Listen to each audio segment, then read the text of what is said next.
Salut JB. Salut Margot. Quoi de neuf?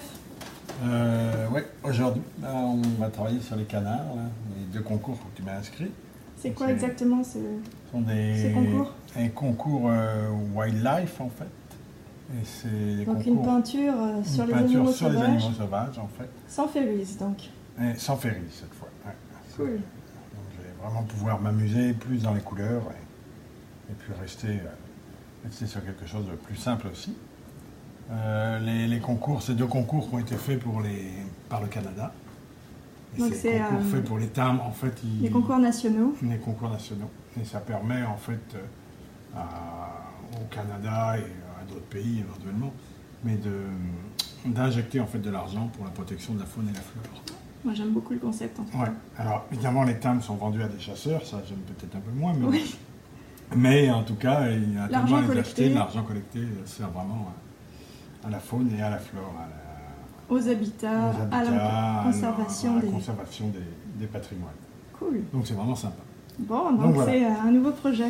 Ouais, donc par contre on ne choisit pas évidemment l'animal sur lequel on travaille. En général, pour le Canada et les US, c'est souvent, il y en a un en particulier où c'est un canard. Et le canard change évidemment régulièrement. Donc chaque année, c'est un nouveau canard. Donc cette année, c'est le canard pilet. Donc ça ressemble à quoi un canard? Alors voilà, le canard pilet, c'est ça. Je vois que tu avais fait plein de recherches. À ça, en fait. Voilà, tête marron, corps plutôt clair. Donc ouais, un corps plutôt clair, une tête marron. C'est pas mon canard favori, parce qu'en fait, il y a d'autres canards dans mes recherches. J'en ai fait un peu. J'ai pris autant le canard que les environnements, c'est ce qui m'intéressait. Oui, parce que de toute manière, dans leur clause du concours, ils veulent vraiment voir à la 50%, 50%. Voilà, de l'habitat et du canard. Et du canard. Que ce soit vraiment, on reconnaisse le canard. Voilà, donc hop, on va passer sur celle-là. Effectivement. Donc voilà, on le voit bien un peu comme il est. Il est très élancé. Ça, c'est un col vert. J'aurais tendance à préférer ces couleurs-là. Mais là, c'est vraiment le canard pilet, Northern Pintail. Donc voilà, donc j'en ai fait pas mal. J'ai pas pris bien sûr que le canard pilet, j'ai pris autant de l'environ. Comme sur celui-là, ça me plaisait bien. Il y a des différentes choses. Quand on ne peut pas faire sa photo parfaite, c'est effectivement, tu es obligé de faire l'idéal, énormément de recherches. Voilà, tu mixes après. C'est ça. Et tu composes ton image. Et tu vas composer ton image avec des morceaux de photos d'autres gens. C'est d'ailleurs ce que font les trois quarts des gens qui travaillent en peinture sur la vie animale, parce que tout le monde n'est pas capable d'aller se faire un safari dans le Grand Nord pour avoir les ours blancs. Donc en gros, on recompose des images avec des morceaux de photos d'autres gens. Alors avant de voir ta dernière compo, je voulais juste montrer qu'au départ, tu étais parti sur cette image, et c'est un très grand format. Ouais, alors c'est une belle erreur, je vais me mettre à côté juste pour que vous voyez la taille. Voilà, ça vous donnera une idée de la taille, c'est quand même déjà assez grand. Voilà, c'est pratiquement sec, c'est de l'huile que je peins avec du liquide alky. Donc ça sèche beaucoup plus vite, heureusement. Ça ne m'a pas empêché d'avoir quelques embûches. Mais j'étais parti sur cette taille-là, j'avais pas fait attention, j'avais naturellement pas lu toutes les conditions. En anglais, écrit en petit. Où en fait, la taille était 3 fois moins grande, 4 fois moins grande. De l'œuvre doit être limitée. Moi, j'avais fait en rapport homothétique, mais je m'étais dit, bon, ils ne vont pas nous limiter à la taille de l'œuvre. Eh bien, si. Voilà. Donc j'étais parti là-dessus. Alors là, c'est vraiment tout recomposé, parce que j'ai complètement transformé les canards, beaucoup plus que ce que j'avais fait sur l'autre. Et puis, j'ai recomposé un fond, c'est vraiment un fond inventé. Il n'y a pas grand-chose. Ce qui m'a d'ailleurs posé problème, parce qu'après, pour aller trouver vraiment les cailloux et puis pouvoir retrouver un peu de réalisme dedans, c'est pas évident. Alors normalement, ça c'est beaucoup plus sombre, mais ça se détache moins, parce que là on voit qu'il se détache mal. Mais bon, le défaut de ça, c'est quand on recompose, c'est qu'on n'a pas toujours la photo avec tout le détail, donc il faut aller prendre les détails sur d'autres photos pour recomposer dans la lumière. Ça peut être compliqué. Mais bon, elle n'est pas finie. C'est à voir de loin de toute façon, parce que vu la taille, c'est quelque chose qu'on regarde à 1 mètre, 1 mètre 50. À moins, ça devient juste dégueulasse, tous les trucs. Mais ça reste très vivant. Ce que j'aimais bien, c'est de garder vraiment un côté vivant. Alors, mais donc du coup, en regardant les informations du concours, bah là, tu t'es dit, bah zut, faut que je recommence. Ouais. En fait, c'est surtout un ami qui fait le concours lui aussi, DJ Clément qui fait ça régulièrement, lui, qui vit à Vancouver. Et tout de suite, il a vu. Et il m'a dit, ouh là là, ça me semble bien grand. Et il avait pas tort, parce qu'en lisant le concours, on s'est aperçu que c'était beaucoup trop grand. En fait, j'ai fait 4 fois la taille réglementaire. Carrément. Mais je voulais faire quelque chose de grand, il y avait longtemps que j'avais pas. Je m'étais dit que ça allait. Ça. Donc voilà, juste en passant, je vous montre sur quoi je travaille. Qui est très bien, alors on n'a pas besoin d'avoir une vieille comme ça, mais moi je l'ai trouvé à Montréal, elle était vraiment rigolote. C'était un petit pupitre en fait. C'est un petit pupitre qui servait simplement à mettre des livres. J'ai juste rajouté la baguette ici. Je ne sais plus si j'ai rajouté aussi la livre. Mais bon, en tout cas, et j'ai remis mon verre. Voilà. J'ai remis un verre, vous voyez, c'est un verre dépoli. Alors, il est lourd d'ailleurs, bon, tant pis, c'est pas grave, j'ai même pas réussi à le soulever, je vais me péter un ongle. Vous voyez que c'est un verre dépoli que j'ai peint de l'autre côté, en plus, comme ça, j'ai peint en gris. Une teinte neutre, grise. Si vous avez l'argent, vous le faites sur un verre dépoli, mais là, il n'est même pas dépoli d'ailleurs. J'ai juste peint en gris derrière, parce que ça coûtait trop cher en dépoli. Donc voilà, comme ça j'ai une teinte qui est neutre derrière, et puis les couleurs s'enlèvent très facilement avec une lame de rasoir quand on a besoin de nettoyer sa palette. J'aurais dû la nettoyer, je l'ai pas fait. Donc voilà, et puis bah, là il y a toutes mes couleurs. Les couleurs que j'utilise sont pratiquement les mêmes qu'utilise Richard Schmidt. C'est sur son catalogue en fait que j'avais vu les couleurs qu'il utilisait, et elles conviennent tout à fait à ma palette. Donc j'ai juste rajouté un bleu ou deux en plus qu'il n'avait pas. Voilà. Et puis bah, le système de light, c'est pas l'idéal. C'est sûr qu'il y a plus de light en haut qu'en bas. Mais à moins de travailler sur du très grand format, c'est quand même très, très aidant. En plus, c'est une lumière du jour, donc ça altère pas trop les couleurs. Donc voilà. Donc, voilà mon côté peinture. Et puis oui, ça c'est petite boîte quand vous avez fini vos couleurs et comme ici il fait très chaud. Et ben prenez une boîte hermétique simplement. Vous récupérez le reste des couleurs et vous le mettez au frigo. Ça va les empêcher de sécher, enfin pour lui, ça va les empêcher de sécher, putain c'est dur à dire, pour un petit moment. Donc voilà. Alors on revient au bureau. Alors, ça fait quoi 2 jours que tu travailles sur la nouvelle composition? Ouais, à peu près. Enfin j'ai cherché plus d'images. Tu as fait énormément de recherches de canards. Recherche d'images. Et là je pense en plus, comme c'est pas un canard qui au départ me plaît plus que ça, parce que je trouve trop gris en fin de compte. Et j'ai fait beaucoup de recherches pour trouver des fonds intéressants. Alors j'ai fini par trouver des petites choses. C'est pas bon, le canard, vous voyez que c'est très proche de celui-ci, là c'est quasiment celui-ci d'ailleurs. Sauf que j'ai remis les pattes d'un autre qui était plus en dessous. Voilà, donc ça je me suis servi de celui-là pour la base en tout cas. Ensuite j'ai été en chercher un autre dans cette image-là, celui-ci. Ok, ça attends, je me rapproche. Donc j'ai encore un petit travail de couleur à refaire parce que j'ai transformé pas mal de petits trucs. Donc voilà. Et là pareil sur celui-là, j'ai dû harmoniser les couleurs, ouais, je sais plus où elle est, tac, je vais la retrouver. Je vais retrouver mon canard, mon petit bonhomme, où il est. Ah, ça va vite. C'est-à-dire qu'il y en a beaucoup. Hein. Ouais, il y en a vraiment beaucoup. Là, voilà. Non, ça va non, c'est celui que j'ai transformé. Normal. Je viens de vous montrer l'image transformée. C'est pas très loin. C'est peut-être là-dessus qu'il y en a. Bon. Ah ouais. Le voici. Donc c'était celui-ci, en fait, au départ. Alors, je vous montrerai tout à l'heure. Moi, j'ai rajouté de l'ombre ici, beaucoup. J'ai changé cette couleur-là au-dessus. J'ai ouvert les ailes. Non, ben, l'aile était ouverte sur celui-là. Ah ouais, c'est pas celui-là alors. Ah, c'est toujours pas celui-là. C'est celui-ci en dessous, voilà. Ouais, j'ai rouvert l'aile comme sur le deuxième. Donc c'est celui-ci en fait que j'ai utilisé. Ah, ben, ça n'arrête pas de bouger. J'ai changé le truc un petit peu sur l'eau. Et puis j'ai remonté la queue. C'est des petits détails, c'est vraiment pas grand-chose. Je n'ai pas changé des masses de choses dessus. C'est plus dans la lumière, parce qu'il faut que je corresponde à mon environnement après. Donc voilà, donc j'ai utilisé 2 canards différents, celui-ci et celui-ci, que je vais repositionner ensuite. Et puis après, il me fallait me trouver un environnement correct. Alors j'ai cherché pas mal autour de l'eau, je me suis dit, ben, Ce serait bien d'avoir la mer avec peut-être des vagues, ou en tout cas des vagues sur un lac. Mais j'ai pas trouvé ce que je voulais. Alors là, j'ai cherché chez les aigles aussi, parce qu'on trouvait pas mal de choses au-dessus de l'eau. Vous voyez, j'ai fait une grosse recherche.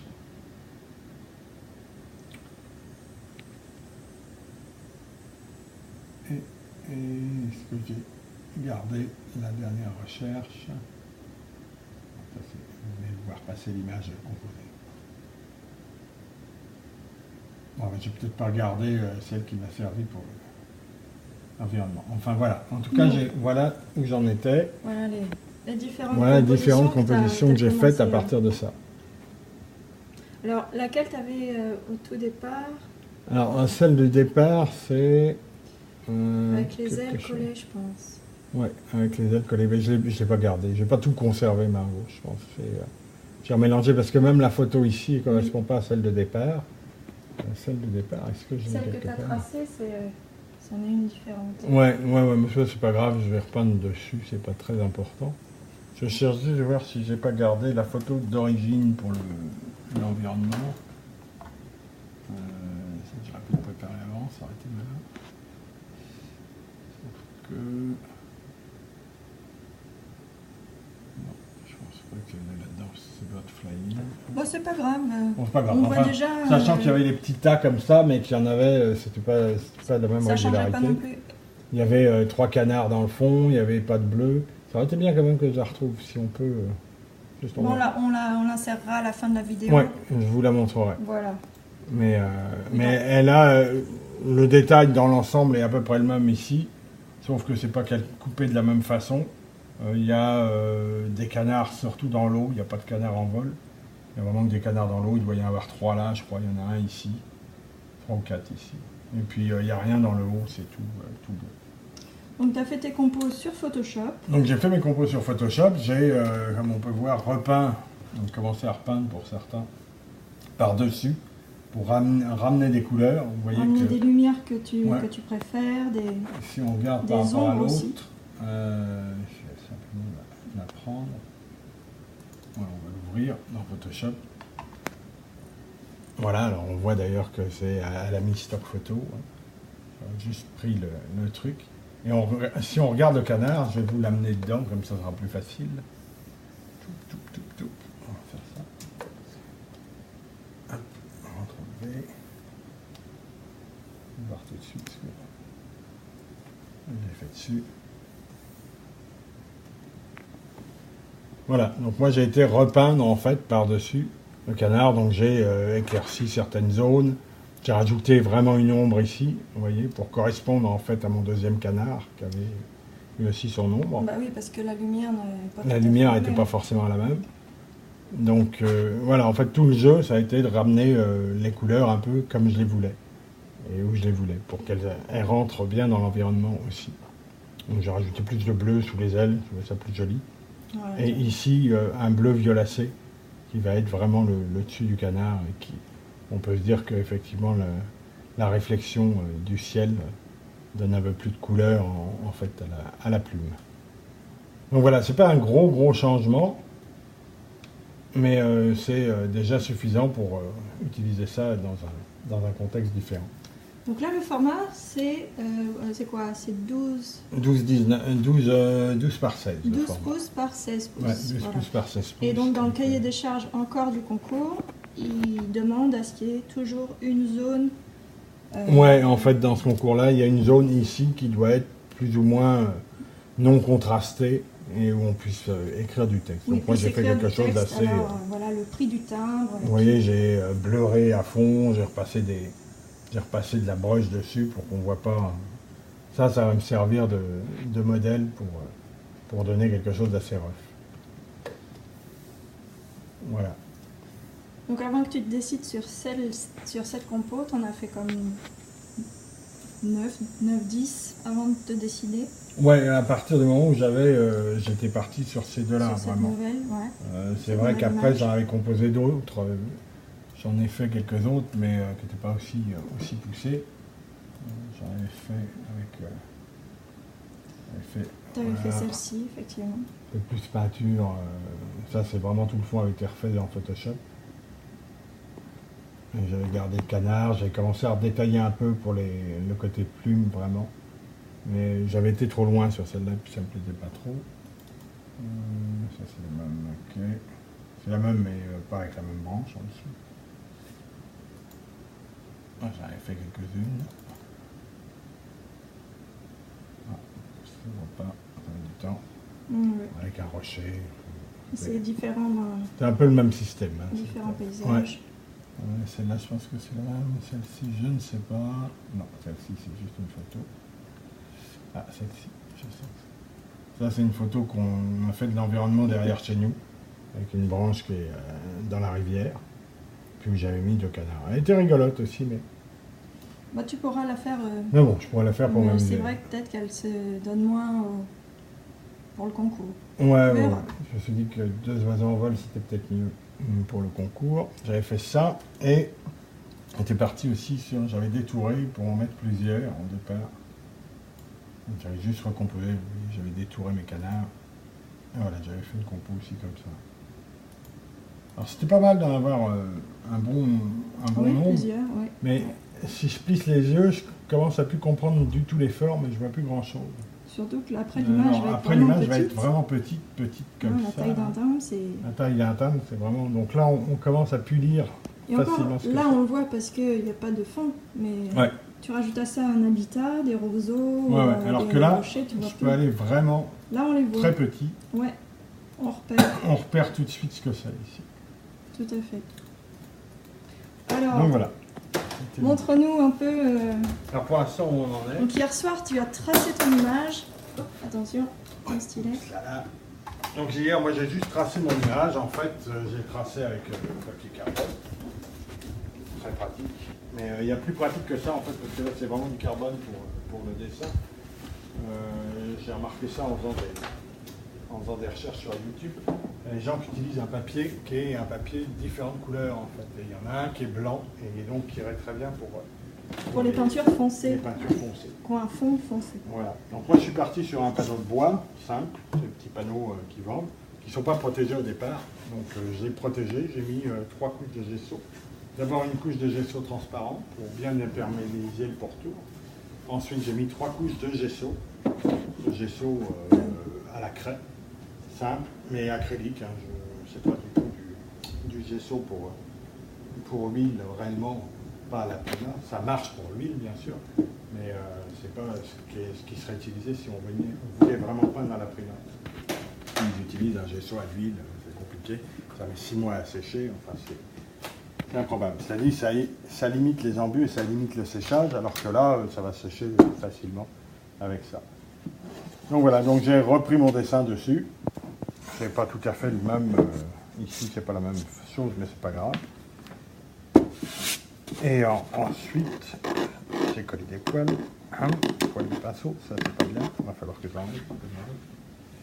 Voilà, au départ, je vais juste vous montrer la couleur que j'ai en dessous. J'ai fait une petite couleur neutre au départ, c'était un petit gris un peu bleuté, neutre. Donc c'est la même couleur, j'ai passé ça sur toutes mes toiles. J'en ai passé 3 couches. Ensuite je reprends mon dessin. J'ai réancré mon dessin avec une encre acrylique pour avoir vraiment quelque chose pour avoir quelque chose de solide et puis je garde vraiment ma base tout le temps. D'imperméable au cas où... Et j'ai repassé du gesso mais transparent, cette fois 2 couches de gesso transparent par-dessus. Autant dire qu'il est bien prisonnier entre 2 couches, ce dessin. Même si je passe de l'huile, ça ne bougera pas normalement. Donc voilà. Et maintenant, il ne me reste plus que j'ai repassé une autre couche d'acrylique golden là, en tube pour avoir un fond qui soit un fond qui va vibrer un peu. C'est un blanc de sienna avec un petit peu de rose sienna dedans pour pas que ce soit trop rouge. Et voilà, ça va me donner un fond. Je sais que le bleu va bien vibrer là-dessus. Et ça va me donner des sous pour les ombres qui vont être sympas. Donc voilà, c'est prêt, il n'y a plus qu'à s'y mettre. Juste pour montrer la différence du coup, de format. Alors oui. Parce que là, ça va me faire bizarre, hein, j'avoue. Parce que autant là, je pouvais travailler dans le détail, autant là, voilà. Comme je vous dis, c'est 4 fois, à peu près. 4 fois la taille de l'autre. Alors là, je m'étais bien amusé. J'avoue que je commençais à faire les plumes déjà assez piquées parce que les plumes sont toutes petites, donc c'est pas évident de donner quelque chose de sympa. Mais alors là-dessus, ça va être... autant dire que le détail ne va pas être le même.